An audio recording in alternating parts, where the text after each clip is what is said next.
Olá, essa é a 16ª aula da disciplina de Elementos de Arquitetura, que é sobre acessibilidade nas edificações.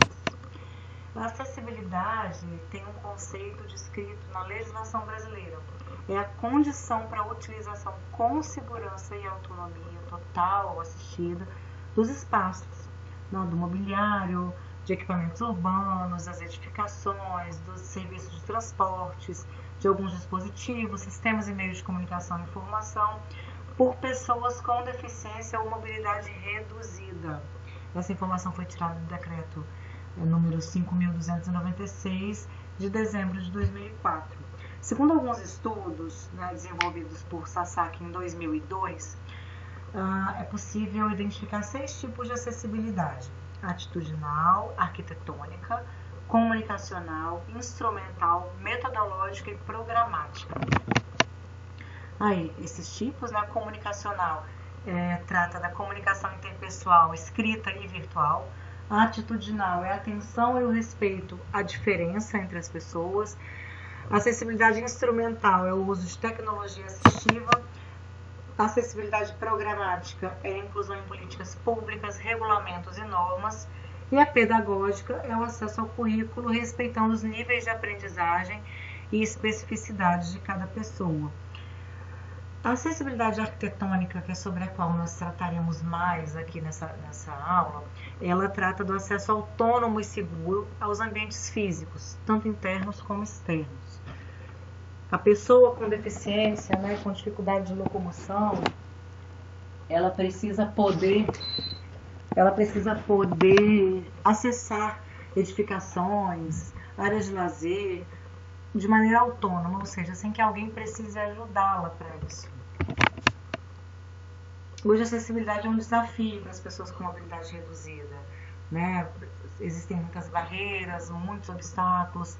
Para utilizar equipamentos e serviços públicos não é fácil, A gente consegue ver nessa imagem, a pessoa provavelmente não está enxergando o que está na tela da máquina, muitos obstáculos, que a cadeira da roda cai na grelha de drenagem. Aqui é impossível passar numa calçada como essa, que aliás tem um calçamento totalmente inadequado. O deslocamento, a pessoa com deficiência visual, ela precisa que isso seja sinalizado, por isso a gente tem hoje o piso podotátil, Então nós vamos focar aqui na acessibilidade arquitetônica.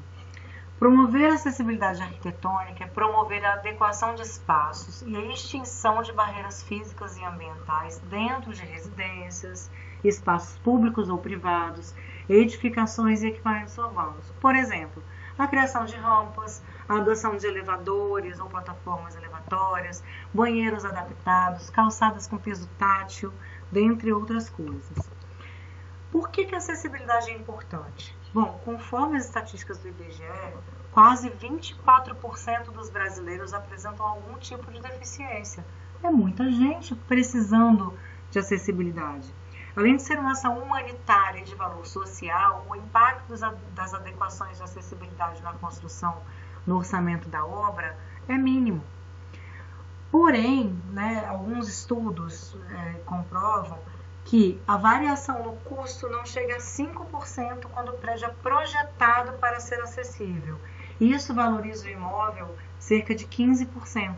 Então, a acessibilidade na construção é uma aposta certa, que vai trazer um retorno maior do que não tê-la no imóvel.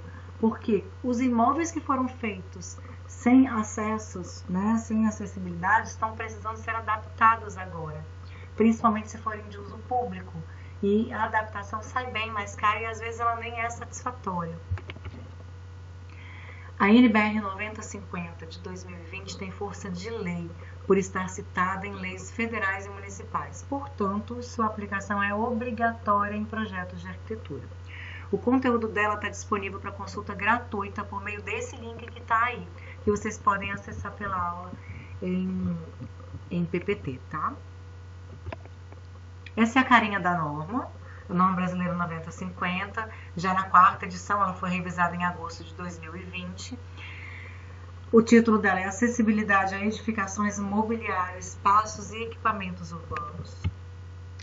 A maioria das imagens, né, tá com esse selo aqui, porque eu retirei da norma realmente para fazer essa aula. Bom, a acessibilidade em projetos precisa atender primordialmente aos parâmetros do estudo antropométrico, desenvolvido a fim de determinar medidas mínimas fundamentais para o deslocamento de pessoas com deficiência física ou mobilidade reduzida. Então, no mínimo, precisa se adotar essas medidas, consideradas apenas suficientes, talvez nem sempre confortáveis, para que essas pessoas tenham acesso. Então, 75 centímetros para uma pessoa que anda de bengala. Se forem 2 bengalas, precisamos de 90 centímetros. Um andador com rodas, 90 centímetros.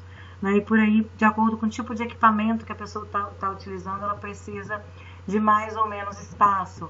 Olha só, a gente precisa de 1,20 m para uma pessoa que está usando 2 muletas, por exemplo, se deslocar. Né? Depende do tipo de muleta, tem um apoio tripé, né? Então, enfim, essa norma a gente vai passar rapidamente aqui, só para vocês entenderem o conteúdo dessa norma. Como ela é de livre acesso, vocês podem e devem consultá-la sempre que vocês precisarem fazer algum projeto e determinar medidas de acesso, principalmente. Pessoas em cadeiras de roda, que a gente chama de PCR, né? Então, aqui a gente vê que uma cadeira tem no mínimo 70 de largura, né? Sabendo que aqui a rodinha tem 1,5 cm. Aqui é a cadeira, a vista frontal dela fechada. Lateralmente é necessário pelo menos 1,15 m, né? Para essa cadeira caber. Se as rodas forem inclinadinhas, né? Aquela cadeira cambada, precisa-se no mínimo de 1 metro. Esse é o módulo de referência, tá? Para projeção de 80 por 1,20, ocupada por uma pessoa utilizando uma cadeira de rodas motorizada ou não. A gente chama de módulo de referência porque é o que a gente utiliza para demonstrar nos projetos que ali cabe o tipo de manobra que a cadeirante pode fazer ali dentro daquele ambiente. Área de circulação e manobra. Bom, aqui eu estou mostrando algumas imagens, né, e algumas medidas. Entre 1,50 e 1,80 para 2 pessoas de cadeira de rodas passarem, né, uma indo, outra voltando. Uma pessoa em cadeira de rodas é necessário pelo menos 90 centímetros. Uma pessoa com cadeira de rodas acompanhada de uma pessoa, um pedestre, né, uma pessoa que esteja caminhando com as próprias pernas, entre 1,20 m e 1,50 m. Bom, largura para transposição de obstáculos isolados. A largura mínima necessária para transpor um obstáculo isolado com extensão de no máximo 40 centímetros deve ser de 80 centímetros de largura. Então, quando o obstáculo isolado tiver uma extensão acima de 40, a largura mínima deve ser de 90. Aqui, ó, a gente está vendo a projeção horizontal desse obstáculo, tá vendo? De 40. Se for maior, precisa aumentar a largura. Área para manobra de cadeira de rodas sem deslocamento. As medidas necessárias para a manobra de cadeira de rodas sem deslocamento são, para uma rotação de 90 graus, 1,20 por 1,20. A gente consegue perceber aqui, o cadeirante está se virando. Se for uma rotação de 180, preciso de 1,50 por 1,20. E uma rotação de 360, ou seja, uma volta completa, 1,50 de diâmetro. Área para manobra de cadeira de rodas com deslocamento. Se for um deslocamento de 90 graus, né, para edificações existentes, há que se respeitar um mínimo de 90 por 90, sabendo que o ideal 1,20 m por 1,20 m. Né? Isso aqui a gente consegue adaptar a algumas edificações já existentes, lembrando que é necessário que esse chanfro exista para fazer essa volta, senão não é possível fazê-la. Deslocamento recomendável para 90 graus, gente, ó, 1,20, aqui, ó, 1,50, né, para fazer essa volta assim, com esse chanfro, tá? Deslocamento consecutivo de 90 graus com percurso intermediário, no caso 1, o caso 2 aqui, ó, eu tenho uma largura um pouco maior, de 1,05 m. Já o deslocamento de 180, preciso de 1,90 por 1,50, né, para dar uma volta, né, e conseguir olhar para o outro lado, ou se voltar para o lado oposto. Vou falar agora de acessos e circulação. Bom, rota acessível. As áreas de qualquer espaço ou edificação de uso público ou coletivo precisam ser servidas de uma ou mais rotas acessíveis. As edificações residenciais multifamiliares, condomínios, conjuntos habitacionais precisam ser acessíveis principalmente em seu uso comum. Claro que dentro de cada unidade habitacional, cada um adota o que precisar. Às vezes a pessoa não vai precisar que o apartamento seja acessível. Então, dificilmente nós vamos encontrar edificações que já sejam acessíveis, a não ser que elas tenham sido adaptadas. A rota acessível é um trajeto contínuo, desobstruído e sinalizado, que conecta os ambientes externos e internos de espaços e edificações. E ela precisa ser usada de forma autônoma e segura por todas as pessoas, inclusive cadeirantes. Então, a rota acessível externa, ela vai incorporar estacionamentos, calçadas, faixas de travessia de pedestres, elevadas ou não, a gente agora tem a faixa elevada também, rampas, escadas, passarelas e outros elementos de circulação. Já a rota acessível interna vai incorporar as dependências internas, claro. Então, corredores, pisos, rampas, escadas, elevadores e outros elementos de circulação interna. Bom, nas edificações e nos equipamentos urbanos, todas as entradas, bem como as rotas de interligação, precisam ser acessíveis. Na adaptação de edificações e equipamentos urbanos que já existem antes da norma, todas as entradas precisam ser acessíveis, e se isso não for possível, isso tem que ser tecnicamente comprovado, que essa possibilidade não existe, é preciso adaptar o maior número de acessos possível. Então, nesses casos, a distância entre cada entrada acessível e as outras entradas não pode ser superior, ou seja, não pode ser maior do que 50 metros. A entrada predial principal ou a entrada de acesso do maior número de pessoas obrigatoriamente precisa atender às condições de acessibilidade. O acesso por entradas secundárias só é aceitável se todas as possibilidades de adequação, de adaptação da entrada principal forem esgotadas e ainda assim não for possível fazê-lo. Então aqui a gente tem uma edificação já com as rampas de acesso. Edificações de uso residencial. Quando se trata de um edifício residencial, empreendimentos acessíveis levam em consideração as áreas de uso comum, que devem obrigatoriamente oferecer fácil acesso, né? Enquanto para as unidades habitacionais, como eu disse, é uma opção facultativa. Mas evita-se, né? Recomenda-se evitar paredes estruturais para dificultar alterações futuras que sejam necessárias. Bom, nos conjuntos residenciais é obrigatório percurso acessível para unir as edificações à via pública, ou seja, o acesso interno e externo, aos serviços anexos de uso comum e aos edifícios vizinhos, rampas ou equipamentos eletromecânicos para vencer os desníveis existentes nas edificações, quando não for possível usar uma rampa, usar plataforma elevatória, circulação nas áreas comuns com largura livre e recomendada de 1,5 m e admissível 1,20 m.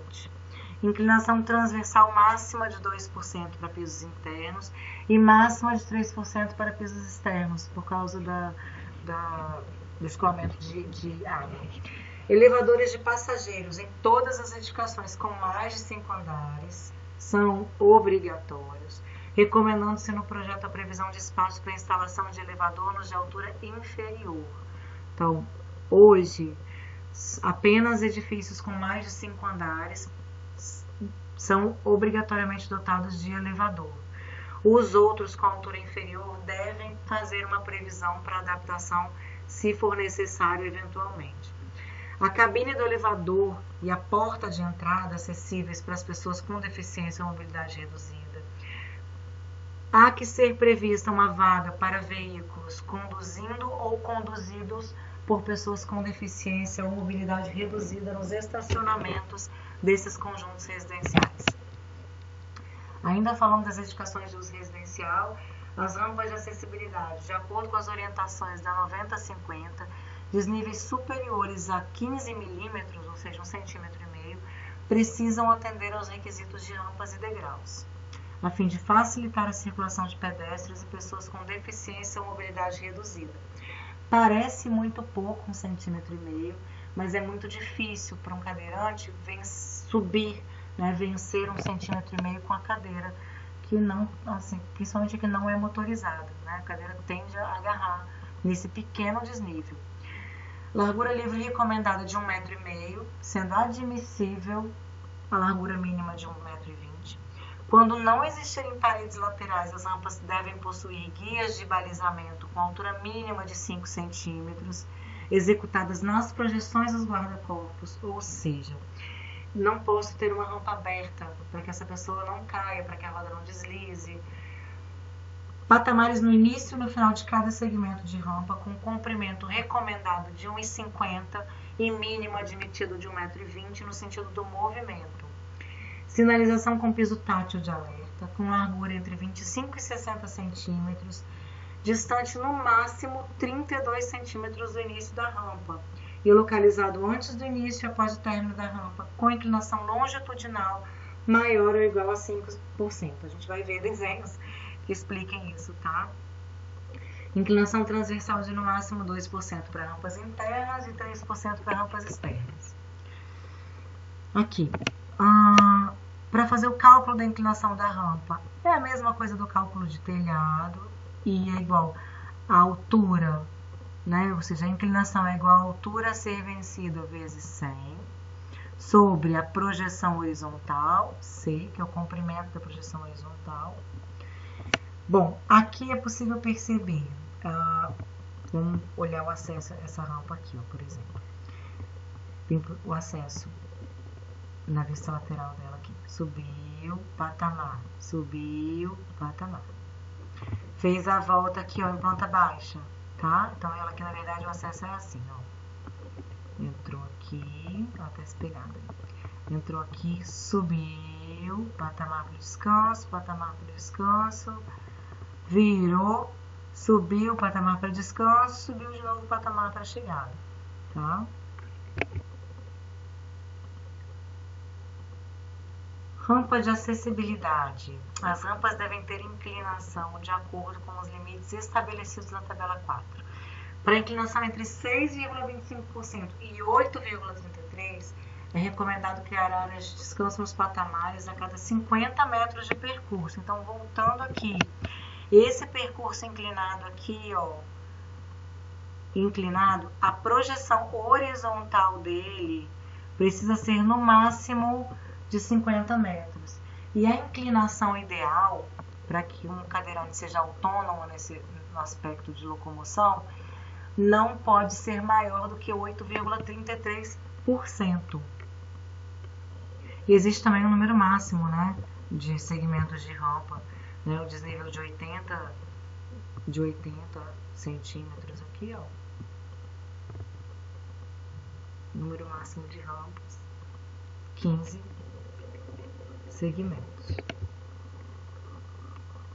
Em reformas, quando esgotadas todas as possibilidades de solução que atendam à tabela 4, ou seja, em momentos em que não for viável de maneira nenhuma, tecnicamente comprovado, que é impossível fazer rampas com um máximo de 8,33% de inclinação, é possível adotar inclinações entre 8,33 e 12,5 no máximo, mas esse 12,5, essa inclinação entre 10% e 12,5% tem que ser para um segmento de rampa, tá?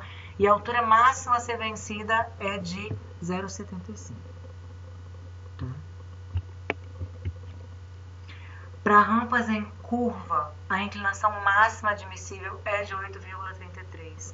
O raio mínimo de 3 metros, tá? Então, raio mínimo de 3 metros aqui para o começo da rampa, né? No ponto mais fechado da curva. Aqui um exemplo de rampa acessível com guarda-corpo no padrão de acessibilidade, ou seja, um mais baixo, uma meia altura e o outro mais alto. Até o diâmetro dessa barra, ele é determinado pela norma. O diâmetro da barra é no máximo de 4,5 centímetros. Aí alguns exemplos de acessibilidade, né? uma rampa totalmente, perfeitamente pronta, né, para acessibilidade, para vencer esses 2 degraus, tá vendo? Então, uma rampa bem confortável. Escolas, teatros e auditórios. Os teatros, cinemas, auditórios, estádios, ginásios de esporte e similares precisam reservar pelo menos 2% da lotação do estabelecimento para pessoas em cadeiras de rodas. Esses espaços precisam estar distribuídos em locais diversos, né? A visibilidade precisa ser boa, de preferência próximo aos corredores, devidamente sinalizados, próximos das rotas de fuga. Então aqui a gente vê alguns exemplos, né? Eu tenho aqui, ó, cadeiras mais largas, né? A gente tem a questão dos obesos também. Aqui a locação para as cadeiras de rodas. Aqui, tá vendo? Uma rampa para entrada, para esse acesso. Temos aqui também uma plataforma elevatória, que entendo que atenda até esse piso superior aqui. O banheiro acessível, a gente consegue perceber as bases em torno da pia, toda, né, a inclinação do espelho, a altura das papeleiras. Aqui a plataforma elevatória para alcançar a altura, né, desse acesso aqui. Em empreendimentos acessíveis, é obrigatória a destinação de 2% dos assentos também para a acomodação de portadores de deficiência visual, além das pessoas de mobilidade reduzida, incluindo obesos, em locais de boa recepção de mensagens sonoras, devendo todos ser devidamente sinalizados, estar de acordo com os padrões das normas de acessibilidade da ABNT, a nossa 9050, que dizem que a localização em rota acessível, vinculada a uma rota de fuga, junto de assento para acompanhante, sendo no mínimo um assento e recomendáveis 2 assentos de acompanhante. Distribuição pelo recinto, recomendando-se que seja nos diferentes setores e com as mesmas condições de serviço, para que essas pessoas tenham opção, claro. Garantia de conforto, segurança, boa visibilidade e acústica, instalação em local de piso plano horizontal, ou seja, não pode ser um local inclinado, não obstruir a visão dos espectadores sentados atrás. Os acessos para obesos devem ter largura igual a de 2 assentos adotados no local. Os assentos para pessoas com mobilidade reduzida devem possuir um espaço livre, frontal, de no mínimo 60 centímetros. Identificação por sinalização no local e na bilheteria. Já os locais abertos e com vegetação, os lugares de passagem dos empreendimentos devem ser completamente livres de interferências como vegetação, postes, armários de equipamentos, orlas de árvores e jardineiras, rebaixamento para acesso de veículos. Tem que ser perfeitamente acessível.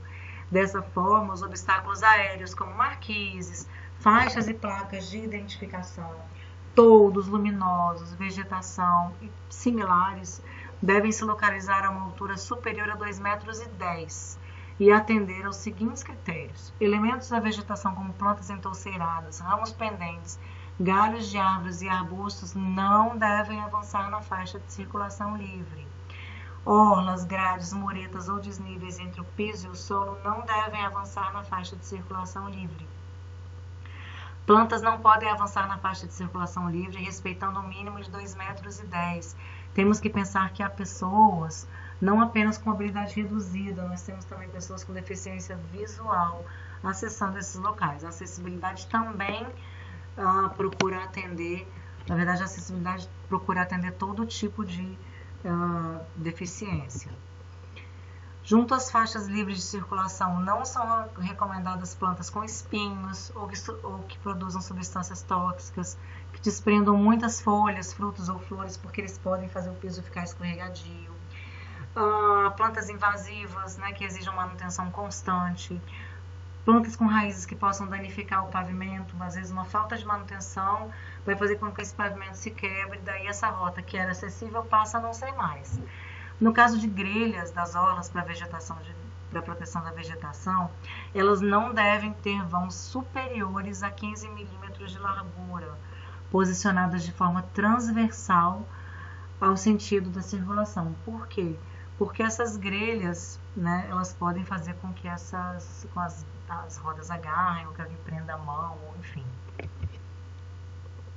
E aí alguns exemplos, né, na questão do transporte e da circulação das pessoas, né, as pessoas com necessidades especiais têm acesso, né, aos locais, está vendo, as rampas, antiderrapante, antitrepidante, os ônibus com as plataformas elevatórias para atenderem as pessoas com necessidades especiais, tem cinto de segurança que elas deveriam todas usar, né? O rapaz está usando aqui, ó, na cadeira, e o cinto passa aqui por baixo também, tá? São 2 cintos, a gente consegue perceber aqui na outra cadeira. Orelhões, né? Eu sei que a gente vê pouco orelhão hoje em dia, mas eles existem, eles têm que ser acessíveis também. Ao sair do elevador, uma pessoa com deficiência visual, ela tem que poder se guiar, então o piso tátil existe para isso. O acesso a qualquer estabelecimento comercial, a possibilidade de atravessar a rua, pessoas com deficiência visual ou com mobilidade reduzida podem tocar, né, essa sirene, essa campainha que vai sinalizar o tempo de travessia, que os carros estarão parados e farão com que os carros parem. Prédios públicos acessíveis, todos os locais destinados a atividades comerciais, como hotelaria, cultural, esportivo, financeiro, turístico, recreativo, social, religioso, educacional, industrial e de saúde, têm instruções específicas de acessibilidade na construção. Obrigatoriamente precisam ser acessíveis. Então, o que é obrigatório? Todas as entradas precisam ser acessíveis, bem como as rotas de interligação às principais funções do edifício. Quando a edificação já era existente e não era adequada ainda, tem que haver pelo menos um acesso acessível, né? Um acesso a cada 50 metros, no máximo, conectado à circulação principal e de emergência por rota acessível.